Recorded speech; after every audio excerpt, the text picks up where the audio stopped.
Hi, this is Kayla from the Real World Las Vegas. Go big or go home. You're listening to Bring Me Your Torch with Jesse and Elaine.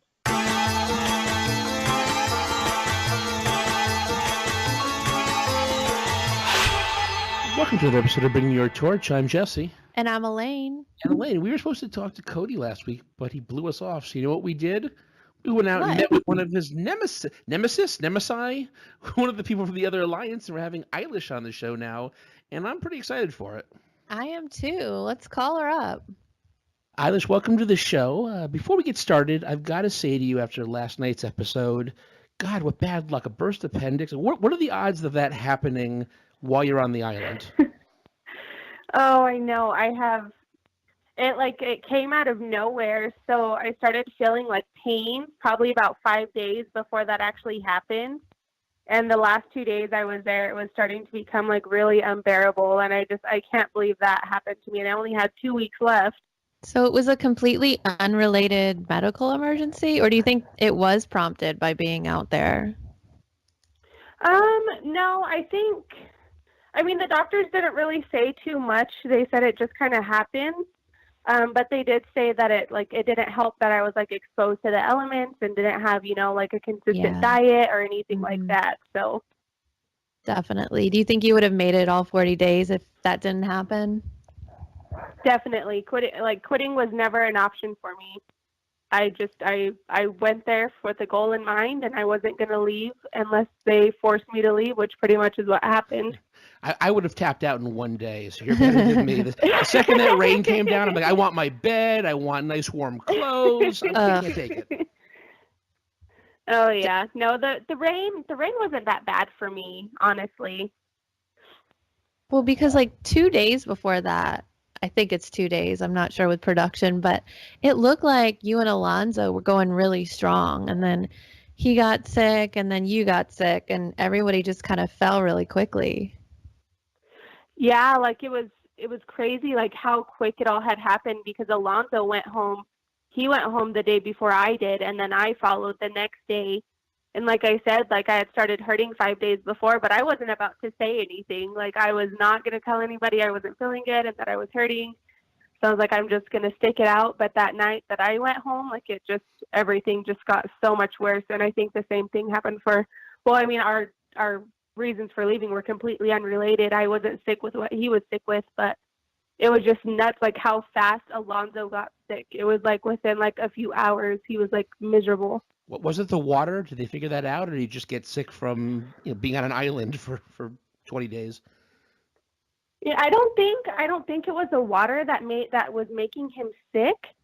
I honestly don't know. I know the medic said that he had gastroenteritis or something like that, and he said it was caused by a bacteria, but they didn't say it was caused by the water, so I don't think it was the water. Yeah, it's one of those things where he would have kept emitting projectiles until he just became so dehydrated, and then it could have been a lot worse. Yeah, it most definitely could have been. But I think we got a little ahead of ourselves. Can you tell us a little bit about your background prior to Stranded and how you ended up on the show? So, what do you mean by background? What do I do from day to day, or? Well, what's a normal day in your life when you're not on an island? Oh, okay. So I'm married. I've been married for almost 6 years now. It'll be 6 years in July. Congratulations. Thank you. I have a 3-year-old son. So that, of course, being married and a mother takes up pretty much the majority of my time. I also work full time. I work for Verizon. So, I'm just a working mom and work during the day, come home, take care of my mom and my wifely duties, and do it all over again. Oh, so that's, you're doing the grind. You're living the life, the American dream. Definitely. So how did you end up getting on Stranded? Did you send in your casting tape, or did they find you on the street? Just walking down. No. No, that would never happen, especially where I live. But how I found it was completely by chance and accident.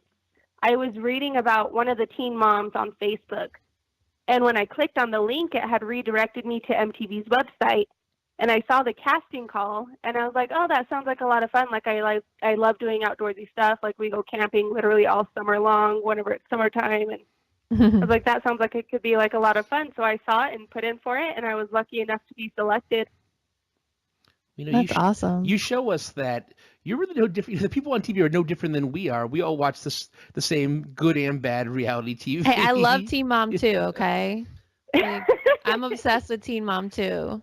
Me too. We were talking about it a second ago. Elaine thinks it's hilarious because I legitimately bring this up on, I would say 75% of the interviews we do, especially ones like Stranded. But I always have to know. I guess there's no other way to put it. I'm always interested in like the pooping situation when you're out in the wild. The island is not necessarily the Ritz-Carlton. So what's that like? Especially when you're like someone like Alonzo having stomach issues, and you may want nice toilet paper and a toilet, and it's not available. Well, you definitely want to, because we're being filmed like literally 24 hours a day. So we definitely, whenever we had to use the bathroom in those instances, like you definitely want to find yourself some good leaves. Like you want to make sure that they don't have like furries on one side, because that'll tear you up. But you got to you just got to find a secluded place, like dig a latrine so that like nobody walks through it on accident. That way it doesn't get tracked back into camp and make people sick. So like you got to dig a hole and like find yourself some leaves, and you're like an animal, and you got to bury it and move along. Wait, so no toilet paper? No toilet paper. We could buy it, but I think it was like $1,000 or something like that. But it rained so much it would have been destroyed. So there was no point. Yeah, per square. Oh my goodness! Did they tell you anything about like how to stay clean and just give you some guidelines before you got out there, so that, like you said, you don't make people sick? Right.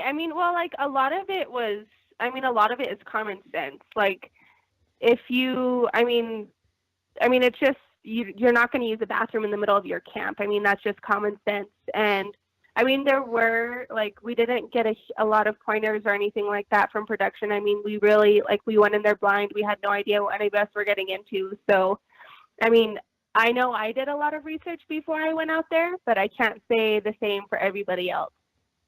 Yeah, I saw on your profile that you were the Army Junior ROTC. Do you think that kind of helped with your training and being out there?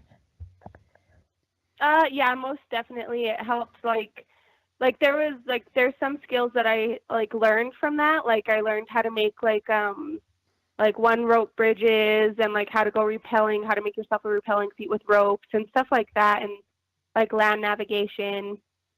So that definitely helped me out a lot. I could never do the ROTC stuff. I don't take orders very well. I would say I'm something of a troublemaker. If I was in the actual Army, I'd be peeling a lot of potatoes and I think you're a princess.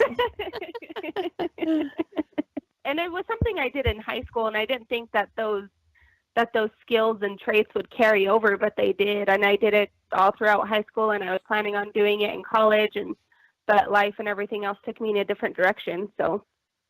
Hey, we never thought we'd be doing a podcast together 2.5 years ago, and life brought us together. So you never know which direction it may. I'm quitting. I'm out. Hey, for all you know, we could be on an island a year from now.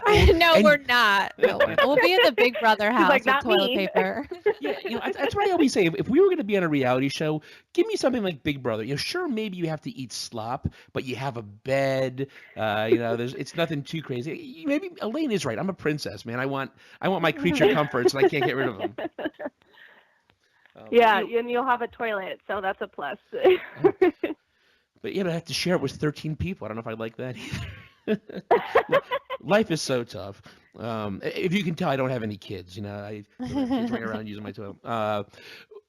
Maybe this is just me, but I can't help but think that you get to the island, and it only takes like 10 minutes to be like, I've made a horrible mistake. What am I doing here? Get me out. The second you see what you're staying at, who you're staying with, did you get those feelings early on at all, or were you just like, this is a game, let's do it? I can't necessarily say like I was like, oh my God, like get me out of here, because like at that point I'd already like whenever I was gone, I missed out on so much. And so I got there, I was like, it's only temporary. It's only 40 days. Like, I can do this. It's not a big deal. I mean, but there were a couple of times where I was just like sitting there by myself, like, how did I even get myself into this? And so I was just like, oh man. But I went there with the mindset that I was going to make it the full 40 days. You know, the problem with being there, you said, oh, it's only 40 days. It goes back to that old quote about relativity when it's like, put your hand on a hot stove and a second can seem like an hour, and spending an hour with a beautiful woman and an hour can seem like a second. I have to imagine that when you're on an island with not much to do, those days, especially those nights, might drag on. Oh, they did. All the downtime. That was probably the hardest part, was honestly all the downtime. Just because, I mean, we didn't have a whole lot to keep ourselves occupied out there. Like, just the boredom just gets really tough sometimes. That's why we bought the cards as well. So that kind of helped move time along. And I mean, you start to learn a lot about each other, and you start becoming very close with people that you didn't think would, like, going into that, I never thought I was going to make friends. But I mean, like, it's almost hard not to, because you're with them 24/7, like 7 days a week. Like, there's no escaping them. So just the downtime was probably the roughest. Talk to anybody on there? Oh yeah, like myself, Alonzo, Alex, and Gina. We all have a group text, and we text each other probably a couple times a week. But myself and Gina, we talk like almost every single day. Oh, that's but not Cody and Makani. Oh no. I don't. They can do whatever they do. I don't really care for them at all. Yeah, well, it's time to talk about the big elephant in the room, Cody / Makani. Oh my god. What are they calling themselves now? Makody. Good Lord. Well, he was actually supposed to be on the podcast last week, but he blew us off over a joke I made about him and Makani hooking up. But that's another. Yeah, I mean. He said he was being disrespected. He doesn't come on podcasts where they disrespect his girlfriend. We're just joking around. Yeah, calm down, Cody. Oh, so funny, but he can disrespect my husband and my son. Mm-hmm. Oh, he's I can't stand him at all. What was it like living with them? I mean, the relationship between the dynamics of the two groups seems so contentious. I couldn't imagine being out there for that long. I mean, like, I feel like I can pick up on, like, people pretty well. Like, I mean, whenever I first met Makani and Cody, like, I was very hesitant towards them. Like, I just had like a weird feeling in my stomach, like these are not good people. And I mean, I've learned to trust my gut instinct a lot more, especially going into a situation like that, because I mean, like, my gut proved me right. Like, they're not people I would ever want to associate with in real life. And just the first time that Cody, when it happened in the first episode, whenever he threw that coconut towards Gina and told her to pick it up and clean it, like, no, like, you don't talk to somebody like that. I don't care if it's a woman or a man. You're not going to talk to somebody and treat them like they're an animal. Like, that's not okay with me. And just from that day, I wanted nothing to do with him. And just the way he talks to people in general just really bothers me. He definitely came on with an agenda. You know, he had something he wanted to say. He wanted to act in a certain way. I don't know if it's to get more screen time or to move on. But he said it was he said it was strategy from the beginning. People were giving him a lot of flack for the way he was treating people, but he said he was just trying to get people to use their flares. You can push people to get off the show without treating them like subhuman people, I guess. Right. Yeah, and I feel like I know how we acted on the show, and I know that we seemed very malicious at times, but I mean, like, that didn't come out of nowhere. If Cody didn't come on with a mindset like, oh, I'm going to push everybody out, I'm not going to buy anything, I'm going to make everybody miserable, it would have been a whole different tone. But the way he came on there, like, so cocky and arrogant, and that he was just so much better than everybody, like, that just did not sit well with anybody in my group. Yeah, I have to say, we had Alex on our show a couple weeks ago, and we talked about it briefly, but more stuff went on after that, I kind of, I'll be honest, I flip-flopped back and forth a little bit because, at first I thought he's definitely the villain of the show, but then, I thought your group, again, was kind of, I don't know if they were being bullies or unfair, the tent situation and the stealing of the peanut butter. Was there stuff going on we didn't see? Because, I think it's how it can be framed sometimes in the editing room too. But I thought, I thought Cody had some points at some times. I don't want to defend No, him or no, anything. no, no, no. But you just had a great point. Is if he had any power, he would make sure that that entire alliance flared. Yeah, exactly. And it's, oh man, like it gets so messy. Like there's so much that wasn't shown. Like everybody thinks that I'm just being an asshole for no reason, and I'm not. Like everything that happened for a reason. Like whenever I tried to approach Makani about something that was bothering me, which was that she was like, "Oh, I'm just out here for the experience. Like the money means nothing to me." And I'm like, "That's cool, that's great, but I mean, you can get this experience in your freaking backyard. Like you don't like what's the point of being there if you don't want money or whatever, you know what I mean?" But then she started attacking me personally as a mother, dragging my family into arguments, and that's not okay with me by any means. And once you do that to me, like all bets are off. Like I'm not going to be nice to you. I'm not going to take care of you. I'm not going to make sure you're fed. Like you're on your own. And Did they not show that? Just, was that part that production didn't show? No. Was her? Yeah, they didn't show any of that. And she kind of apologized for it, but now I don't believe her apology whatsoever. But she's just like, "Oh, I'm sorry, I said those hurtful things." And it's like, it wasn't just hurtful. Like she demeaned myself and my family and my 3-year-old son at the time. Like you're not going to do that and get away with it, and you bet your ass I'm not going to be nice about it either. Looking back on the show, are you kind of? I mean, what are your thoughts on when you see them on camera? Like, are you like, well, Makani might not be that bad, but Cody's still an ass, or vice versa? I mean, I think I don't think my opinion on Cody will ever change. I don't like the way Makani is portrayed. Like she just seems like she's such an innocent person, and I really don't think she is. I mean, you don't drag people's family through arguments and say what a terrible mother somebody is if you're if you're such a kind-hearted person. You know what I mean? Yeah, definitely. And I think it's important to point out, especially with your group, as I mentioned, some people have been a little critical of you guys. That let's remember, you guys were all on an island for however many days at that point. So everybody's personality is probably to like the nth degree. Everybody's maybe being a little more emotional than they would have in a normal setting. So I think to a certain degree, when it comes to everybody, you can kind of see why a little nuttiness was coming out in the island.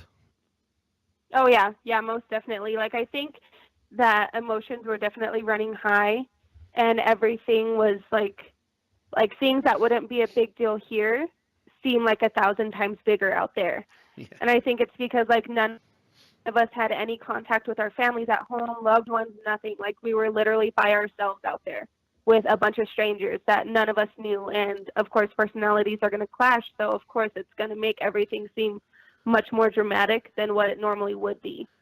Yeah, I will gladly share my peanut butter with anybody on the cast who's in Connecticut anytime. Just stop on by. I don't have Crunchy, unfortunately. I only have. You need to have the crunch. Come on. That's one thing about the peanut butter that just like blows my mind. Like they stole our food first, but whenever we do it back, it's not okay. Like that doesn't make any sense to me. What did they steal from you? So whenever you cook out there, it literally takes a few hours because you've got to go down to your water source, you got to fill up your pot, you got to clean your food, cook it or cut it up, get it ready, get it prepared, bring it back up, get your fire going, cook the food. Like it's a process. And so she had taken we told her like, hey, you can take the pot, just leave the lid and we'll put the leavings on the lid. No, she just took the whole freaking thing. Her and Cody ate it and tried to act like they didn't do anything. And then whenever we steal their peanut butter in return, like it's blown out of proportion and we're thieves. Yeah. Well, it's dog eat dog out there. So, and if you guys had the numbers 4-2, I kind of, looking back on it, I kind of see why you all did what you did. Right. Which is a little bit scary because now it's, is it 2-on-2? Yes, now it's 2-on-2.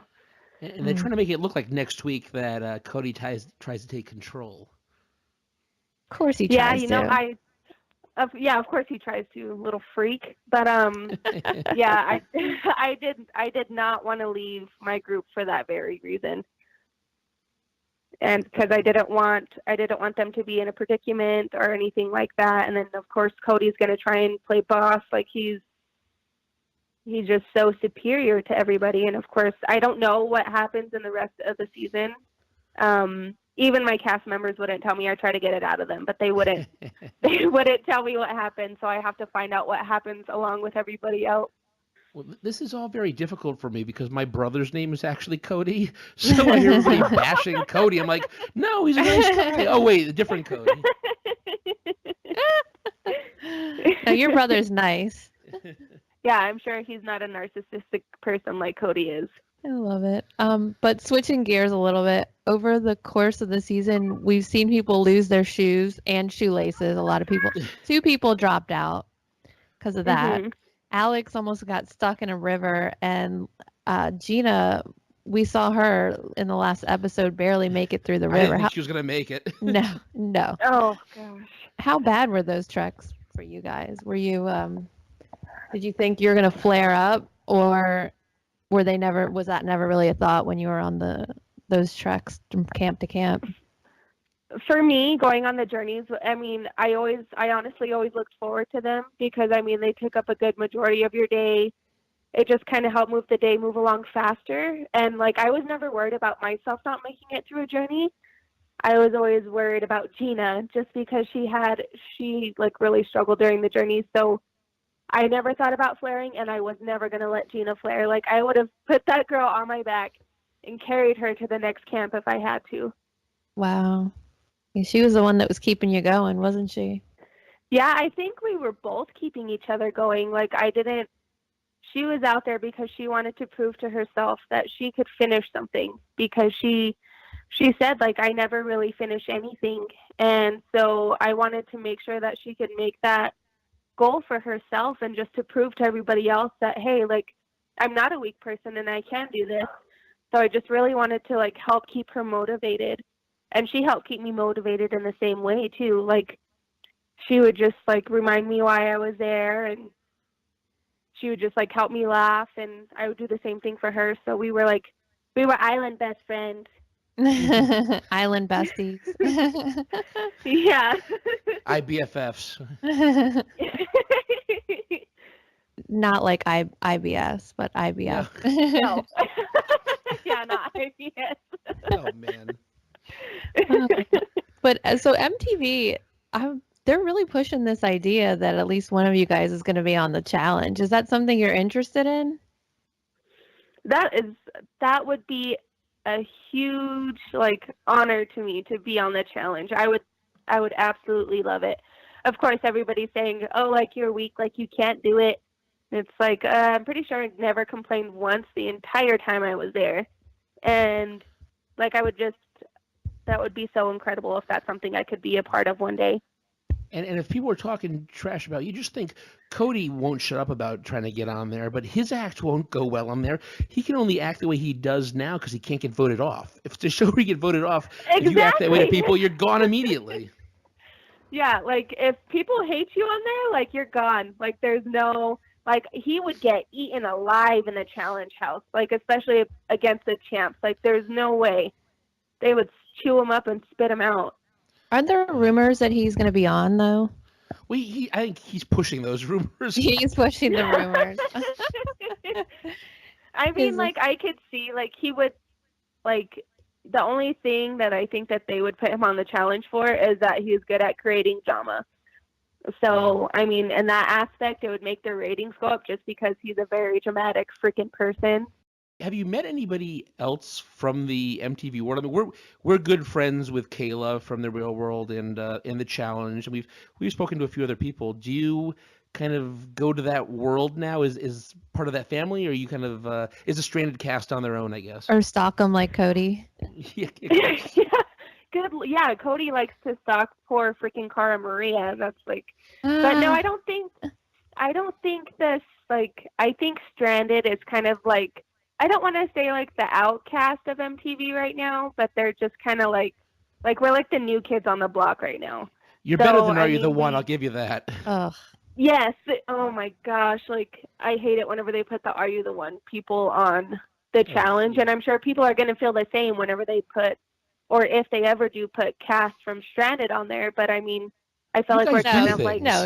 Yeah. Stranded's worse or harder than Survivor. Of course, that's like a natural segue to go on the challenge. Yeah, are you the one? Right. Actually, the new Are You the One show is kind of interesting because it's kind of like the challenge and the Amazing Race. They have things they have to do, but the people on the regular Are You the One, they just sit around sleeping with each other constantly and fighting. Yeah. It's Yeah, it's they not like they haven't have any earned it. skills to Yeah. offer.